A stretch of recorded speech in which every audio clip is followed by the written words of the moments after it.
There are 7 female archetypes that represent the different ways women express their femininity. There is the maiden, lover, huntress, mother, queen, mystic, and sage. So let's figure out which one you are and how we can use all of these archetypes to become the woman of our dreams. Hi everyone, welcome back to my channel. My name is Eva, and in this space we talk about how to level up and live our dream lives. We discuss things like feminine energy, holistic wellness, and mindset. So if that sounds interesting to you, please consider subscribing and keep watching. As always, timestamps are down below and video chapters are as follows. So sometimes people make the mistake of assuming that femininity is some box that we have to fit into, when this couldn't be farther from the truth, because in reality there is no one size fits all when it comes to femininity. When we don't embrace this truth, we often find ourselves confined to societal expectations or stuck in these patterns that don't truly resonate with who we are. Women think that in order to live a soft life, they have to cook and clean for their partner. Or people will assume that to be feminine, you have to wear dresses and like the color pink. This sort of shallow definition of femininity and this lack of self-awareness to our true needs and desires can really hinder our personal growth, our relationships, and just our overall happiness. And that is where the feminine archetypes come in. The 7 archetypes help us to express ourselves authentically and leverage our uniqueness. They are based on archetypal theories and psychology. What is archetypal psychology? Essentially, it's a way that we can understand ourselves better by exploring the universal patterns, symbols, and stories related to the feminine experience that are common across cultures and across time. These archetypes are often the building blocks of our personalities. Carl Jung, who was a very famous psychologist in the early 1900s, if you took any psych classes in college, you probably know who that guy is. He was kind of one of the pioneers of this movement. He believed that archetypes were embedded in our psyche and they were passed down by our ancestors through what he referred to as the collective unconscious. Essentially a deeper layer of the mind that is shared by all people. While he didn't actually create the 7 that we'll be discussing in this video, his theories kind of lay the foundation for the branch of psychology that we will be discussing. I'll also be infusing the 7 feminine archetypes with the archetypes that were developed by Robert Greene. He's the author of many books, one of which is called The Art of Seduction, which I read last year. I would highly recommend it, and so we'll notice that some of the female archetypes have overlap with his, although his are a little more focused on seduction and attraction specifically, whereas the female archetypes are more just personality as a whole. But if you're looking for a book recommendation just on the female archetypes and kind of personality on its own, I would recommend Goddesses in Every Woman. I haven't read it myself, but I've heard a lot of great things about it, specifically in relation to the archetypes. So as we go through and discuss these 7, you will likely connect to one most dominantly, or a few. When you are in your highest vibrational state, your most divine feminine state, the goal is kind of to be able to access or tap into all of these different archetypes when the correct circumstances arise. So it's being able to balance and put these different archetypes in harmony with yourself, because we all are able to tap into them. It's just, how do we go about accessing them and how are they different than one another? So understanding the ones that you connect to the most will really elevate your magnetism. And of course, it's also going to increase your feminine energy. So in this video, we're going to be going through the characteristics of each archetype, how to kind of embody more of those traits, some potential downsides, and also examples that we see in the media. Make sure that you stay until the end of the video to see how you can kind of connect to all of these different types. And let me know in the comments which archetype you are resonating with the most. So with that being said, let's jump in. Okay, we are starting off strong with the Maiden. She is characterized by expressions of youth, innocence, and new beginnings. So examples of this that we might see in the media would be Elle Woods from Legally Blonde, Persephone from Greek mythology, Snow White from the Disney series, and Bella Swan from Twilight. So they're all different, but they have the same kind of core common features. So maidens are very receptive.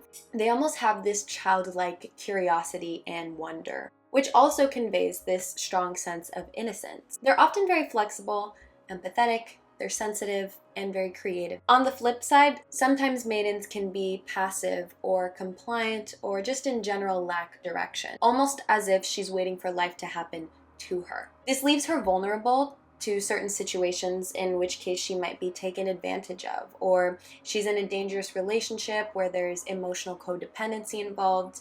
Things like that are of particular concern for a maiden because of the fact that she might not be fully sure of who she is yet.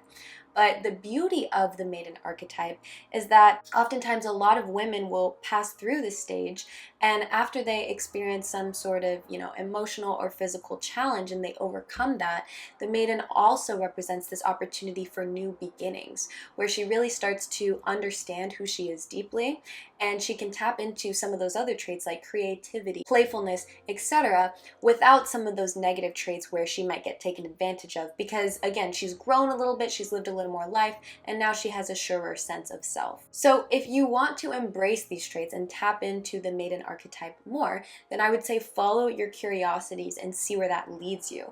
If you are feeling like you're lacking direction a little bit, which I've totally been there, I have most definitely identified with the maiden primarily, following your curiosities is one way where that might actually lead you to answers about what you're passionate about, what you want your life's purpose to be. Next up, we have the lover, and this is actually one of the oldest female archetypes around. The lover is characterized by her passion, her desire, and her emotional intimacy.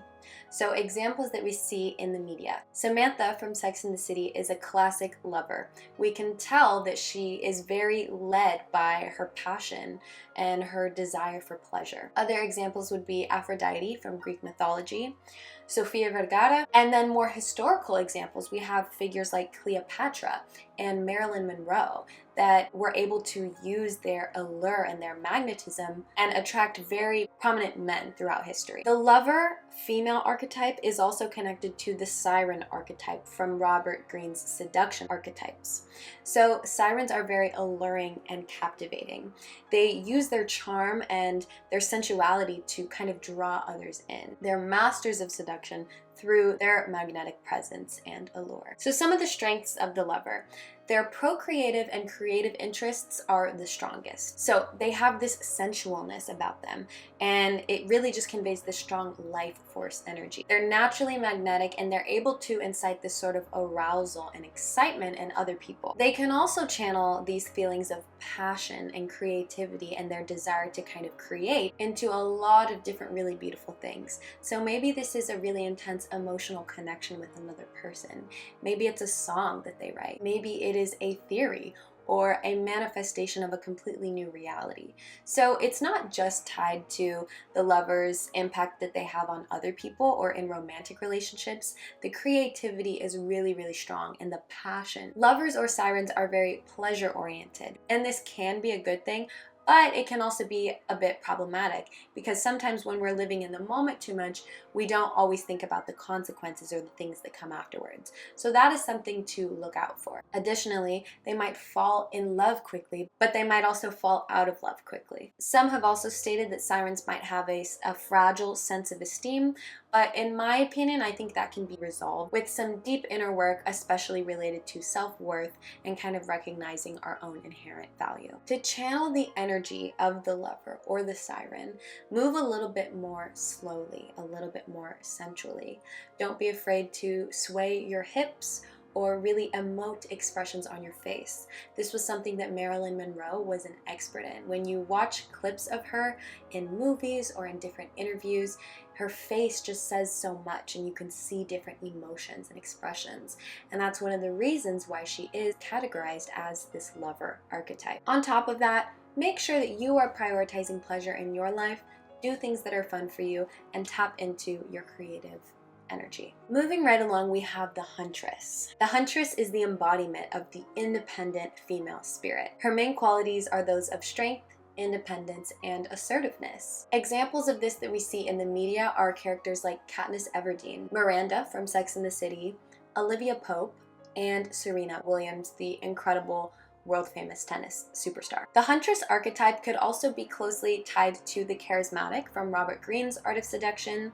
The charismatic is very visionary and inspiring. They use their passion and their vision to attract and influence others, and they captivate through their ability to inspire and lead. The Huntress's main focus is on pursuing a life of her own choosing. She kind of marches to the beat of her own drum, and she's very goal-oriented, very focused, sometimes even a little bit stubborn, but she knows what she wants and she's not afraid to go after that. She doesn't really have any interest in pleasing other people, and so even if that means that people might get upset or angry with her, that's okay because she's not really concerned with pleasing them anyways.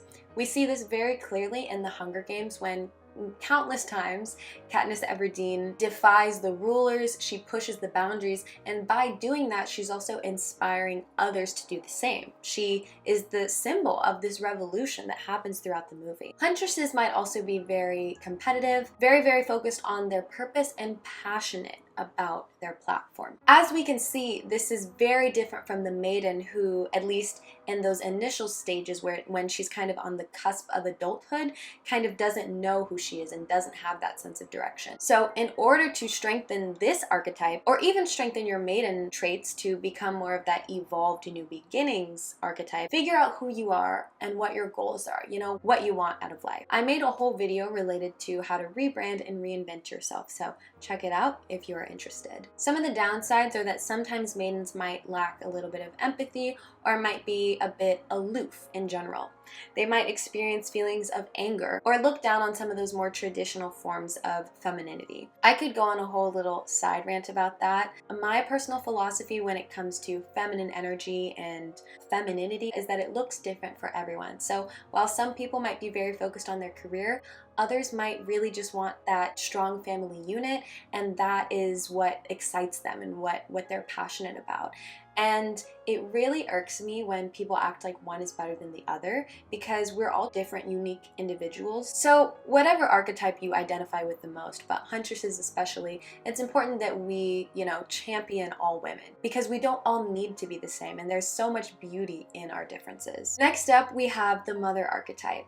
And the mother is an archetype that is embodied by a nurturing and caregiving energy. Unlike the lover, which is about creation and procreation, the mother archetype represents that maternal instinct to care for others, whether that be spiritually, mentally, or physically. Examples that we might see in the media would be characters like the fairy godmother from Cinderella, or Monica from Friends, where we can see, she's very responsible, put together, and she's kind of like the mom of the friend group. The mother archetype is a bit connected to the natural seduction archetype. However, they do still vary in certain ways. So the natural seduces through authenticity and by making others feel very comfortable and appreciated. And in that way, that is similar to the mother, who is very maternal, nurturing, and supportive. But again, the Robert Greene archetypes are all about seduction and attraction.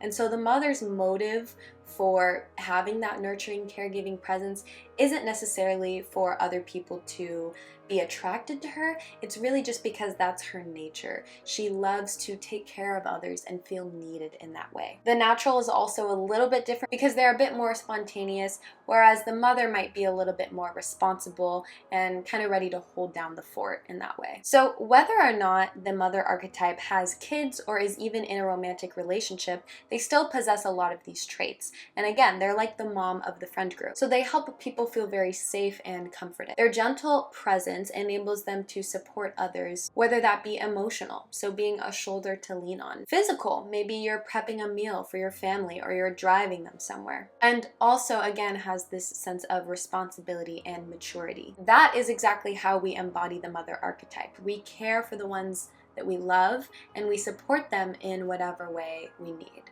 However, it is very important that we still have our own boundaries and we allow ourselves to still pour into ourselves, because sometimes the mother gets so caught up caring for others that she forgets to or doesn't have enough time or neglects her own needs and so is no longer caring for herself. And in order for us to care for others properly, we first need to fill up our own bucket.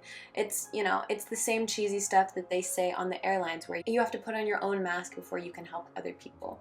So if you kind of identify or resonate with this archetype, make sure that you are still setting boundaries for yourself. That way you can care for yourself in order to then pour into others. Our next archetype is the queen.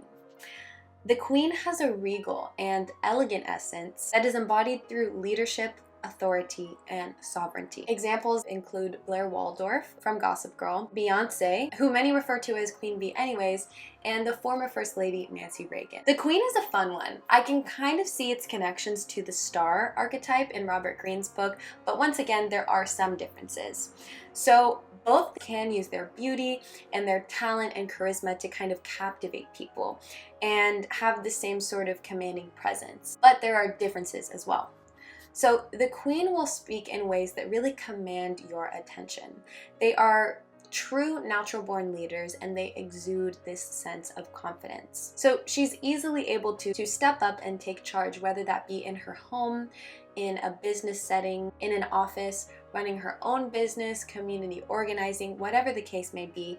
That ability to plan and lead comes very naturally for her. If you want to lean into this archetype more, don't be afraid to step up and take charge. Take risks, do things that scare you a little bit, because chances are by the end you're going to prove to yourself that you can do hard things. Another key feature of this archetype, and one of the main reasons why I view it a little bit different from the star, is that for the Queen, marriage and partnership is very, very important to her. Sometimes almost to her detriment, to the point where she's prioritizing her romantic relationships over her friendships. So that's something to watch out for. But in general, the Queen is very loyal. She's typically attracted to powerful, assertive leaders for partners because they kind of match her own energy. And together they kind of become this unstoppable unit where they can bring about a lot of positive change. On the flip side of this, sometimes Queens can be a bit judgmental or jealous, so be mindful of that if you are connecting to this archetype. Next up, we have the Mystic. The Mystic is a fun one because it's characterized by healing, intuition, and a connection to the spiritual realm. So examples in the media might be Phoebe from Friends. Phoebe definitely has her own unique personality, but she's definitely very in tune with herself and kind of very intuitive. And Sade, the singer, is another great example of this. She kind of just exudes this kind of mysterious energy. She seems very grounded, spiritual, and in touch with herself. The Mystic archetype is a little bit unique because her focus is on inner peace and tranquility.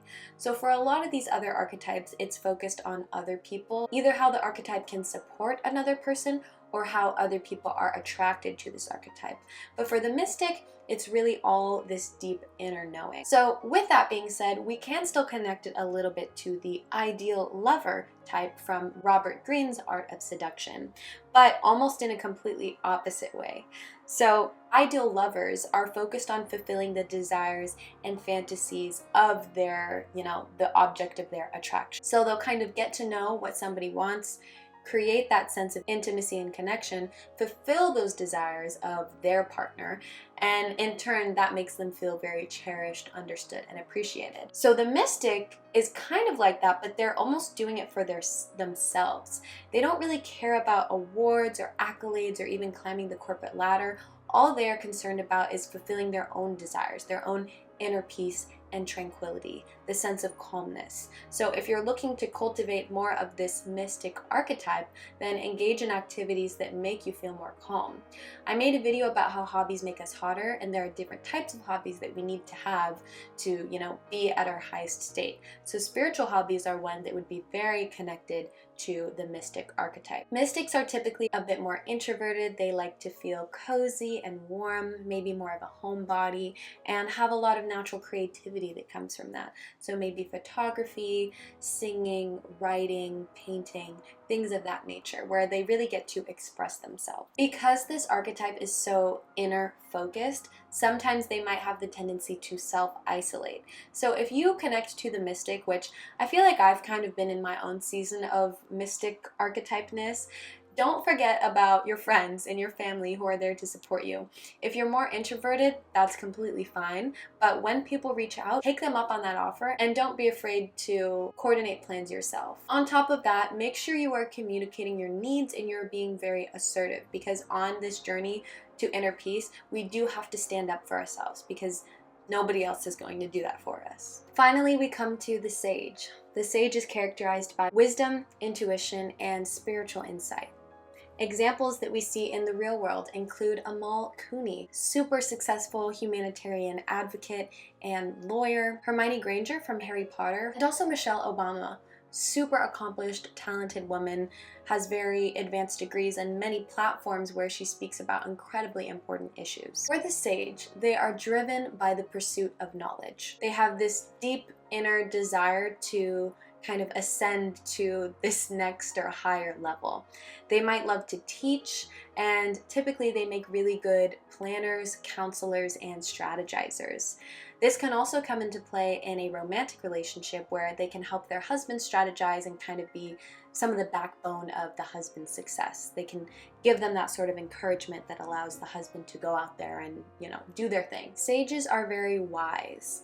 They are quick-witted and they can learn quickly. They are typically very mature from a young age and can handle stress and pressure well. They are not the type to crumble under pressure. Because they are so good at planning, organization, a lot of that logical, sometimes almost masculine energy, sometimes they do have a tendency to be a bit disconnected from their emotions and the feeling side of life. So they might have to consciously think about not thinking so much, if that makes any sense, or having that same sort of dedication to themselves and connection to their emotions, dedicating time for reflection, etc. If a sage is too focused on accomplishing a task or goal, they might also lack a little bit of empathy, which could come off as very intimidating for certain individuals because they're so impressive and they've done so many impressive things. In order to tap into this archetype more, let your curiosities guide you. In the same way for the maiden, expand your knowledge and let that guide you. Additionally, implement systems that will allow you to be more organized. It can be really little things like setting all your bills on auto pay,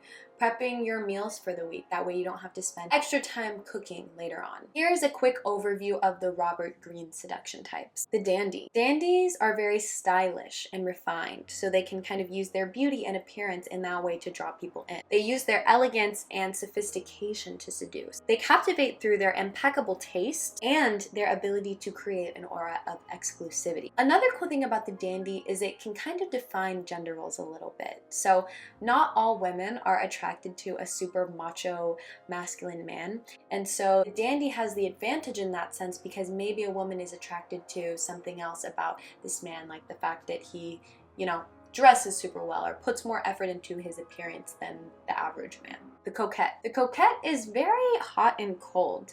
They're playful and enigmatic, and they kind of use this mixture of teasing and withdrawal and interest. It's like, ooh, do they like me? Do they like me not? And that's kind of what captivates their targets. They feel like they can never really get a good grip on them. And so they create almost this sense of challenge and mystery that oftentimes leads others to pursue them. Next up, we have the charmer.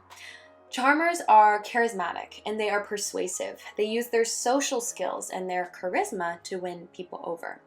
And they very much excel at making people feel special and valued, like you are the only person in this person's world. Keep in mind that these archetypes are not fixed or rigid categories, rather they're very fluid. We might identify more with one archetype in one phase in our life than another, or we might identify with multiple archetypes all at once. They kind of serve as frameworks for understanding the multifaceted nature of the feminine identity and the very diverse roles that women play in society. Because like we said at the beginning, there is no one-size-fits-all when it comes to how we show up in our divine feminine energy. Overall, the underlying idea here is to provide insight into the complex and very rich tapestry of feminine psychology and of the feminine experience. So, like I mentioned before, when we are in our highest divine feminine state, we are able to channel each one of these archetypes when the specific situation arises. So, in order to do this, I have an exercise for you, and there's two parts. The first part would be to write down the 7 archetypes and think about examples of all of the times that you have embodied any of these traits. Sometimes, we hear an archetype and we think, oh my goodness, that's not me at all. But each one of these archetypes is very multifaceted. And I promise you, if you really think about it, you will most definitely be able to think of examples where you have embodied some of these qualities. I'm sure there have been times where you've taken care of those that you love and kind of embodied that motherly role.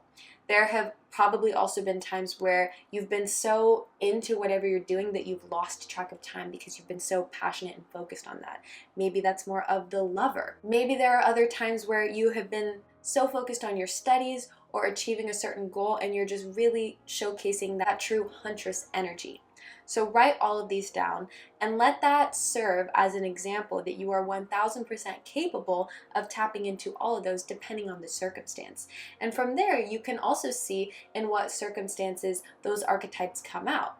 And so, as you move through the world and you're experiencing different situations, it's kind of like a signal goes off. Maybe that cues you to tap into that archetype more. The second part of this activity would be to think really deeply about what your dream woman is like. The quick summary, we're thinking about things like where we want to live, what we want to dress like, how we want to talk and carry ourselves, what is our guiding purpose, what are our passions in this world. And once you are clear on all of those things, look at the 7 archetypes and see how they relate. Is there one archetype that just absolutely resonates with your dream woman, or are there multiple? And you can use that as a guiding principle in terms of where to focus your efforts and your behavior, right? Because it's important that we can access all 7 of them. They are useful in different types of circumstances, but it's not realistic to always be a perfectly even balance of all 7. If you've made it this far, thank you so much for watching, and I so appreciate you. I would love it if you could like this video and subscribe to my channel, and please comment below what archetype you got. Again, thank you so much for watching, and I will see you next week. Bye!